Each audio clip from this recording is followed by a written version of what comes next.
Hello, Michael.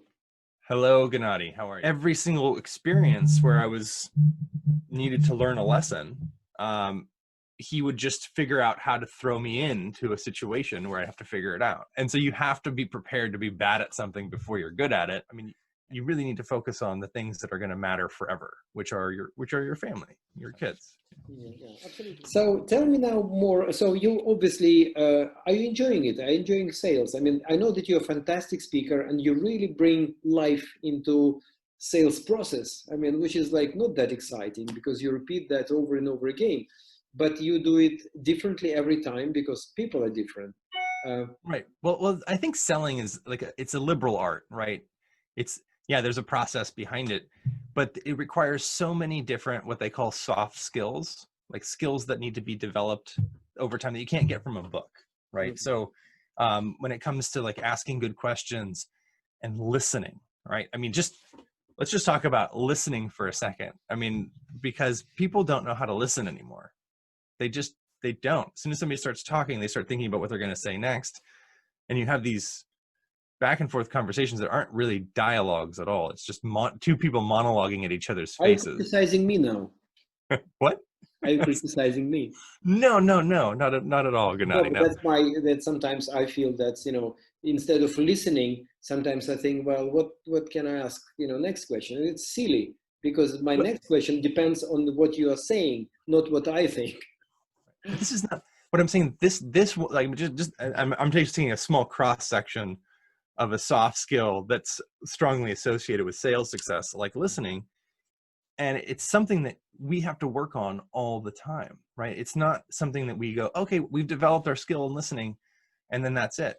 Every conversation you have is an exercise, Mhm. and it's so important. I mean, especially as fathers of young children.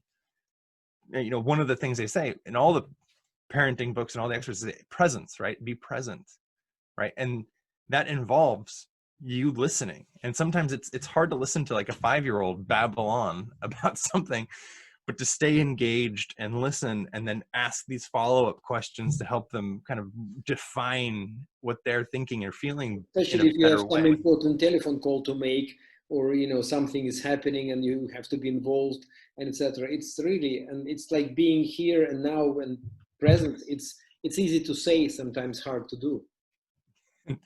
Exactly. So I think of sales, like sales is something that sales skills are something that everybody needs, right? If you are an entrepreneur, right, you have to go, not only do you have to sell an idea and the market potential of your business to potentially investors, you also have to do it to a partner, to vendors, to your employees, right? So you're selling, right? And then once, if you are in business, you know that your business success will be determined by how many sales you make. And so your whole business has to be oriented around, well, how are we acquiring new customers? How are we getting new business?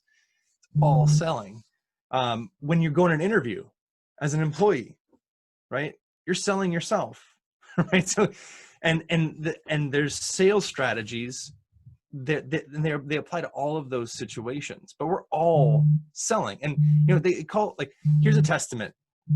People don't like the word selling or salesperson or sales professional because it has a negative connotation, because everybody knows some bad salespeople, right? The ones that just talk at your face, they don't listen, and they try to shove something you probably don't need at a price that's probably too high, and it just turns people off, right? So salespeople now go by different names: distributors, agents, business developers, growth hackers, right? So it's just, there's all these different names now for the profession of selling, and it's still just selling. It's influence, right? Even on social media, you have these influencers.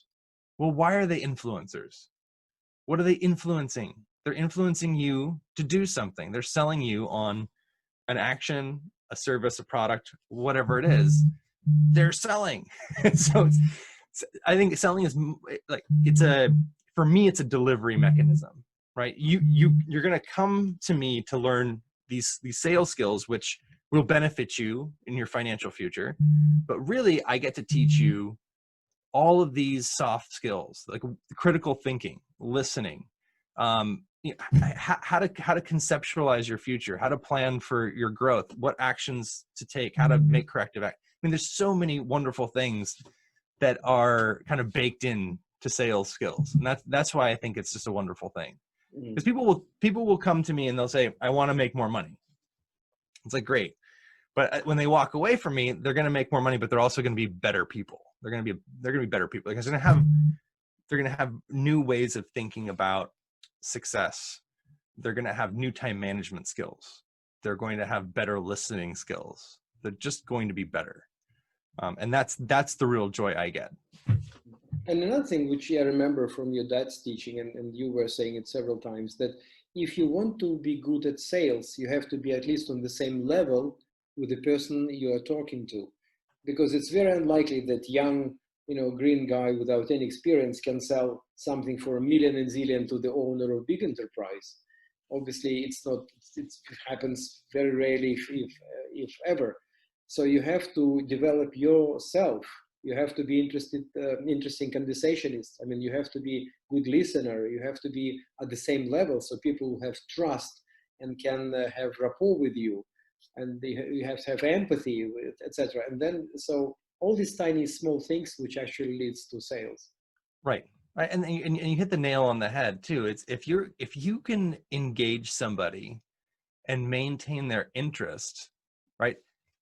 That's not your product or your service, right? That's you, right? So you have to become an expert in whatever it is you're selling, to the point where it's interesting and it's engaging. And if somebody's curious about that, your expert knowledge, only then will they consider buying your product or your service. But you're right. You have to be 100% engaging. The best salespeople know not only their product, but they know their product in the context of their industry, and they know that in the context of the economic situation and in the context of the country that they're in. Right? They know where it fits, and they're able to describe it and enlighten other people to the point where they go, wow, I never even thought of it that way. And then all of a sudden your product or service becomes indispensable. I mean, they need it, right? It becomes a need because of your ability to educate and enlighten others. Right. Yes, because in here, of course, consultancy comes into my mind. So sales business, they're consultant. It's just another name for a salesperson. Yeah, another name for a sales professional, a consultant. Yeah. Yeah, advising people, on the opportunities, which they might miss, and they could miss without. Yeah. Yes. So now, kind of traditional question. I don't want our interview to be too old, because if you mention coronavirus, and maybe a year from now, maybe there is no coronavirus, there is a vaccine, everybody has forgotten, which I don't think so. I think this event is more important than Second World War and something else. Some people were saying that it could be judged or like a borderline before Christ, after Christ. So it's something really fundamental changes. We'll see. Now, as a sales professional, how your current situation affects you? You're rethinking your business model? Are you planning to do some sales online? Obviously, there is a Sure. So I've actually, I started virtualizing my sales training before the coronavirus. Exactly. So I had an online course that was kind of like a side business. It was an online course plus Zoom training and coaching.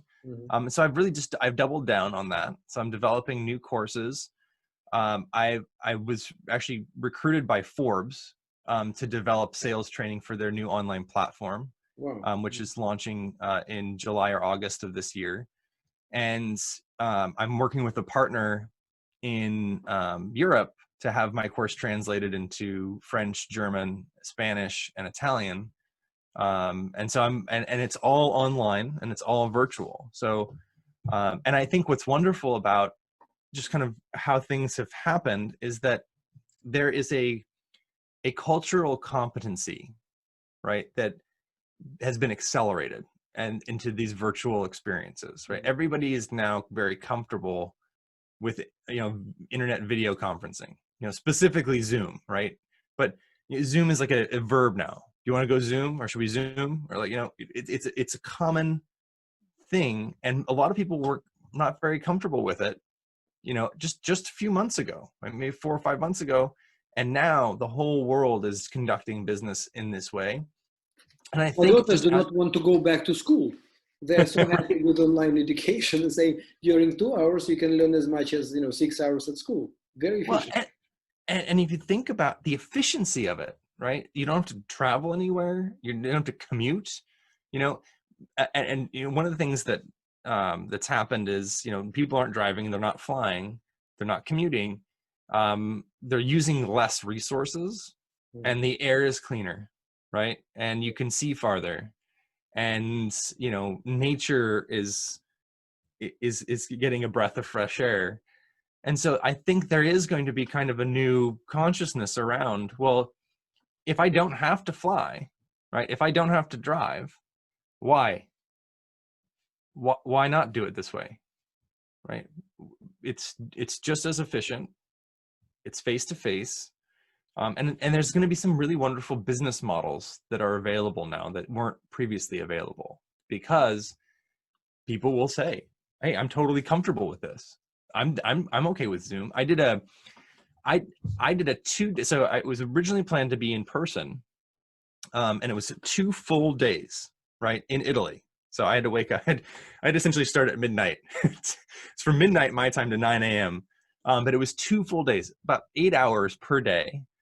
And I was, you know, talking to the promoter, and I was saying, like, you know, this is not normal for Zoom. Like, people can't Zoom for this long. But she's like, I want to maintain the format because this is what we told them. We told them it was going to be on these 2 days over this period of time. I don't want to adjust the schedule. I said, okay, fine.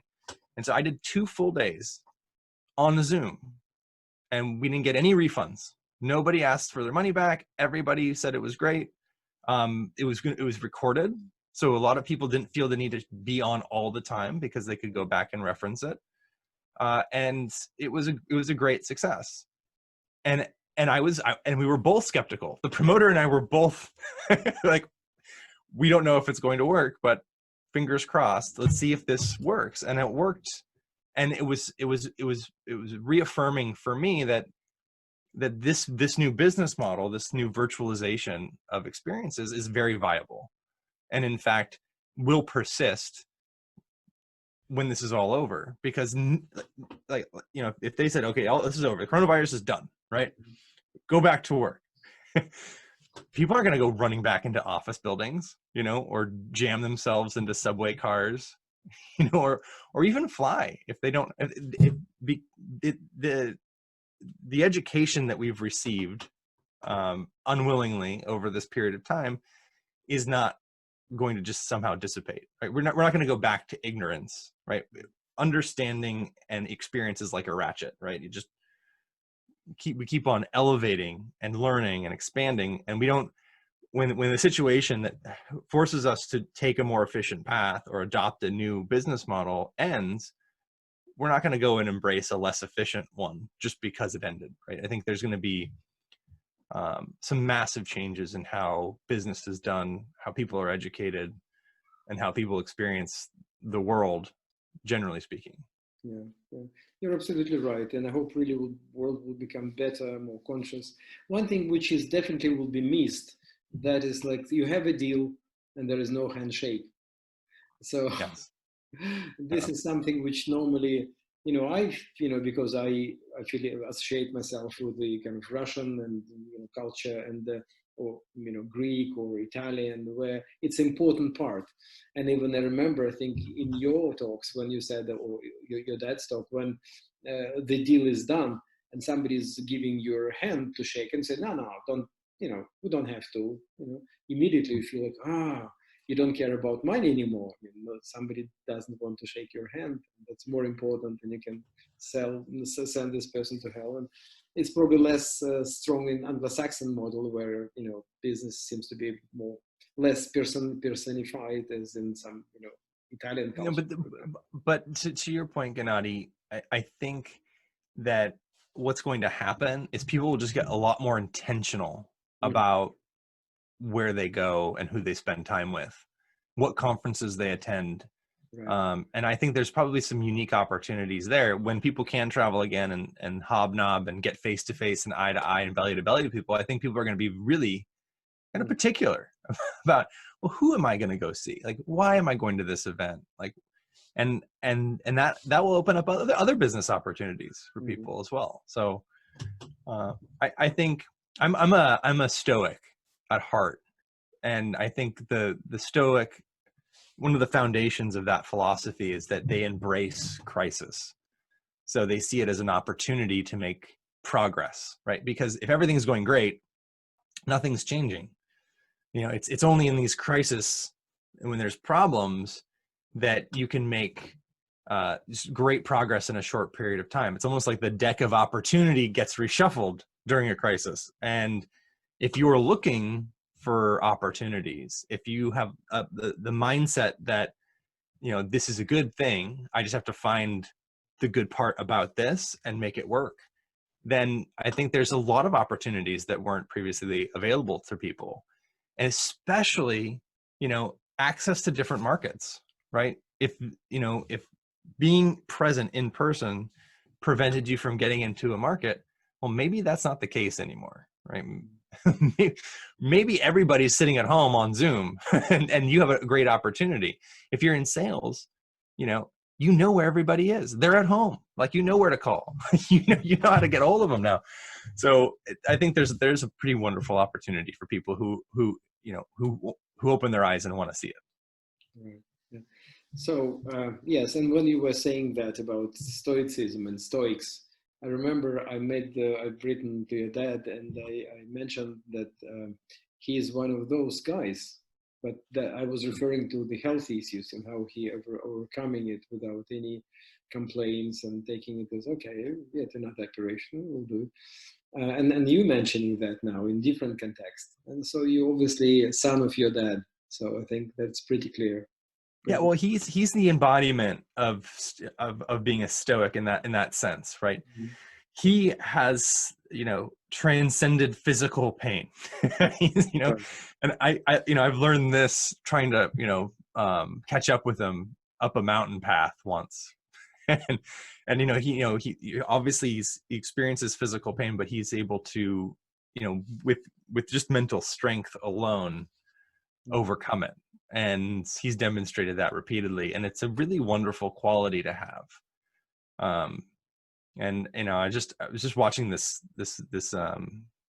technique, about how important what we say to ourselves is, right? And they had these they were interviewing an ultra marathon runner, 100 miles of running, 3 days, and they kept on hitting a block around mile 38, mile 40 or whatever, and they brought in an expert, and the expert said, we're just going to talk to ourselves really positively today, right? And so I want you to say, I don't get tired, right? When you start feeling the pain and you can't go on and your body's about to collapse, I want you to say to yourself, I don't get tired, right? I don't quit. I don't get tired. I don't quit. I don't get tired.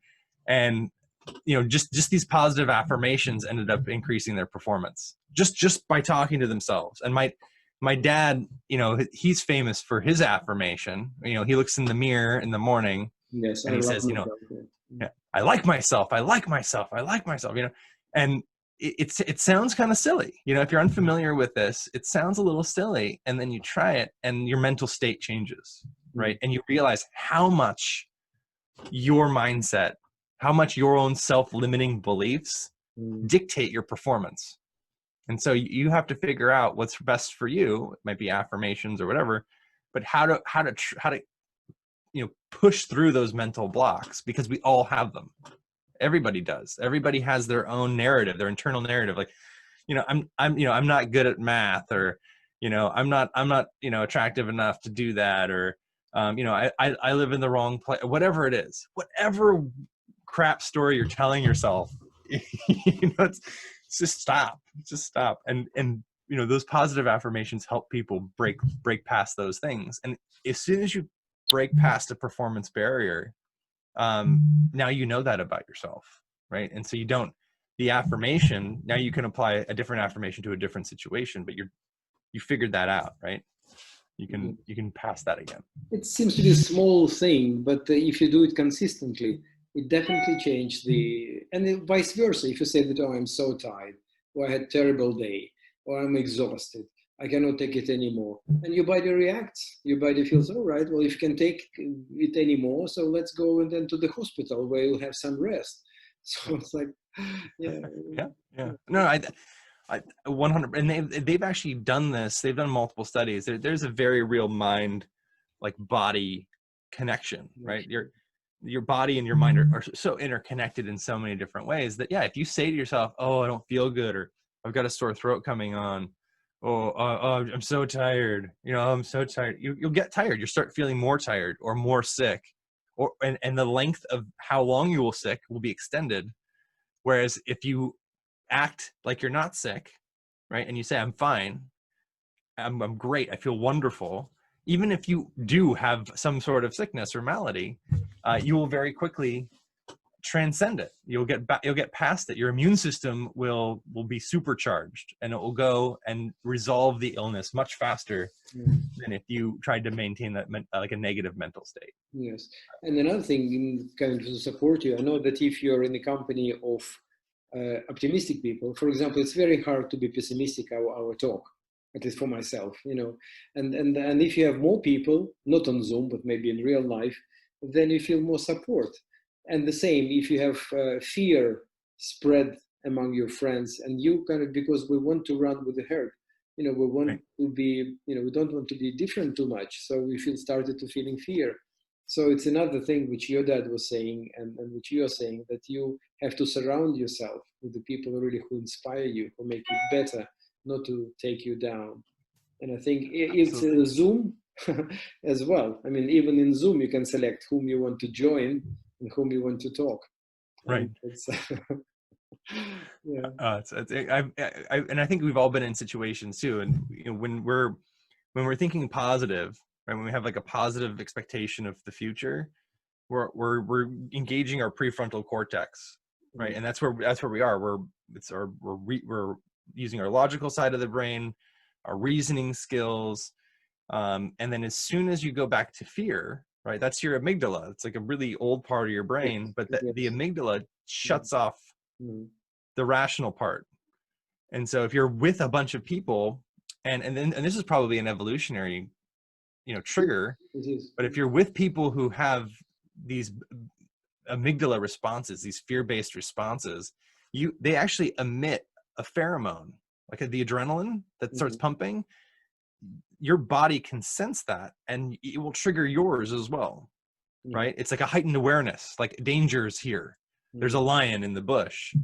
And so if you're around lots of people who are constantly, entertaining their fears, then you're going to get really stressed out really fast. So you have to you're exactly right, Gennady. You have to pick and choose, who you're around, and be very cognizant of their, their mindset and their headspace. Yes, or what you watch and what news you read, because mass media didn't play a good part in the whole story. I think it was inflated, hysteria and scare people. I know that what bleeds, I think, sells or something. There's an English proverb saying that you sell which is really kind of, which is hot, and it must be hot, and you have to put the language in a certain way so to make you feel, emotion. Now, they say 90% of this crisis will disappear if you can turn off your television. Exactly. It's good advice.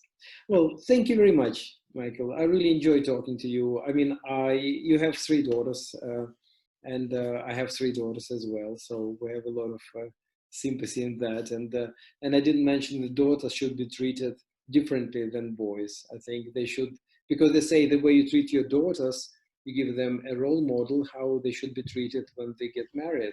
Right. And so no sort of rough words. They say the biggest compliment you can get from a daughter is when they ask you to marry them when they get older. And it's like, well, I'm married to your mom, so that's not going to work out. But they're already like, okay, I want somebody like my dad, and that's a wonderful compliment. That's happened so far twice with my 8-year-old and my 5-year-old. So now my 2-year-old, if I do a good job, she'll give me the same compliment. then I'll have to disappoint her, but it's good. Yeah, wonderful. Well, stay healthy. My best regards to your family. Yeah, thank you very much for sharing, this time with us. And I enjoyed talking to you, and I'm 100% sure that people will be enjoying watching us. Well, thank you, Gennady. You're a wonderful man and an excellent father, and I learn from you every single time we have a conversation. So I appreciate you as well. It's mutual, very much. Thank you very much, Mike. Take care. Bye, Gennady. Bye. Bye.